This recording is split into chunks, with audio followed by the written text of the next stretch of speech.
Hi friends, welcome to my channel. ಇವತ್ತು ನಾನು ತೋರಿಸ್ತಿರೋ recipe ಬಂದು ಮಸಾಲ ಚಿತ್ರಾನ್ನ. ಅದಕ್ಕೆ ಏನೇನು ಬೇಕು ನೋಡ್ಕೊಂಬರೋಣ ಬನ್ನಿ. ಶುಂಠಿ ಬೆಳ್ಳುಳ್ಳಿ, ಸ್ವಲ್ಪ ತೆಂಗಿನಕಾಯಿ, 4 ರಿಂದ 5 ಹಸಿಮೆಣಸಿನಕಾಯಿ,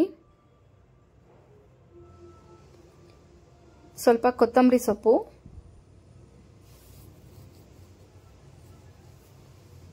ಕರಿಬೇವು,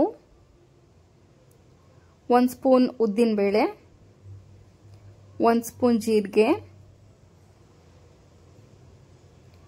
1 ಸ್ಪೂನ್ ಸಾಸಿವೆ, 1 ಸ್ಪೂನ್ ಕಡಲೆಬೇಳೆ,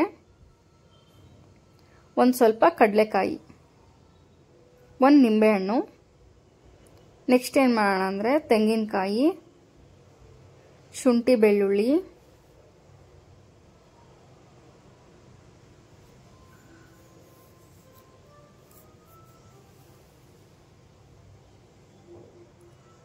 ಹಸಿಮೆಣಸಿನಕಾಯಿ, ಕೊತ್ತಂಬರಿ ಸೊಪ್ಪು,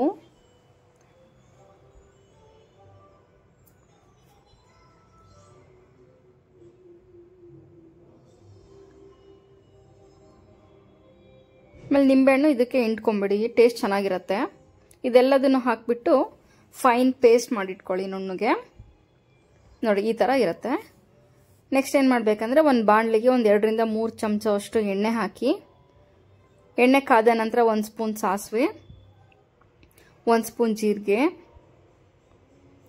1 ಸ್ಪೂನ್ ಉದ್ದಿನಬೇಳೆ, 1 ಸ್ಪೂನ್ ಕಡಲೆಬೇಳೆ, ಇದೆಲ್ಲದನ್ನು ಹಾಕ್ಬಿಟ್ಟು ಸ್ವಲ್ಪ ಫ್ರೈ ಮಾಡ್ಕೊಳ್ಳಿ.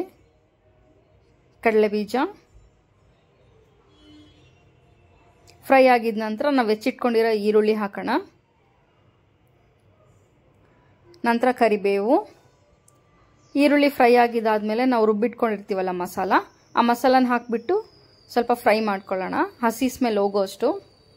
ಶುಂಠಿ ಬೆಳ್ಳುಳ್ಳಿ ಹಸಿಮೆಣಸಿನಕಾಯಿ ಎಲ್ಲದ್ರದ್ದು ಸ್ವಲ್ಪ ಹಸಿ ಸ್ಮೆಲ್ ಹೋಗೋ ತನಕ ನಾವು ಸ್ವಲ್ಪ ಬಾಡಿಸ್ಕೊಳ್ಳೋಣ.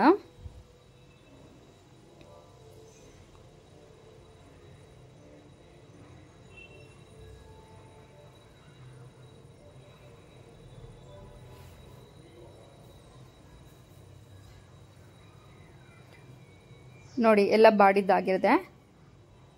ನೆಕ್ಸ್ಟು ರುಚಿಗೆ ತಕ್ಕಷ್ಟು ಉಪ್ಪು ಹಾಕೋಣ.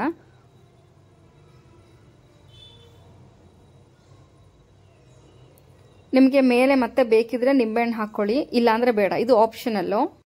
ಯಾಕಂದರೆ ನಾವು ಮಿಕ್ಸಿ ಮಾಡಬೇಕಾದ್ರೇ ಹಾಕ್ಕೊಂಡಿರ್ತೀವಲ್ಲ, ಸೊ ನಿಮಗೆ ಹುಳಿ ಇಷ್ಟ ಆಗೋದಾದರೆ ಹಾಕ್ಕೊಳ್ಳಿ, ಇಲ್ಲಾಂದರೆ ಬೇಡ. ಎಲ್ಲ ಆಗಿದ್ದಾದಮೇಲೆ ಏನು ಅನ್ನ ಮಾಡ್ಕೊಂಡಿರ್ತೀವಲ್ಲ ಅನ್ನ ಹಾಕೋಣ. ಅನ್ನ ಹಾಕಿ ಚೆನ್ನಾಗಿ ಮಿಕ್ಸ್ ಮಾಡ್ಕೊಳ್ಳೋಣ. ಅನ್ನಕ್ಕೆಲ್ಲ ಹತ್ತೋ ಥರ ಮಿಕ್ಸ್ ಮಾಡಿದ ನಂತರ ನಮಗೆ ಮಸಾಲ ಚಿತ್ರಾನ್ನ ರೆಡಿ. ತುಂಬ ಚೆನ್ನಾಗಿರುತ್ತೆ ಟೇಸ್ಟು.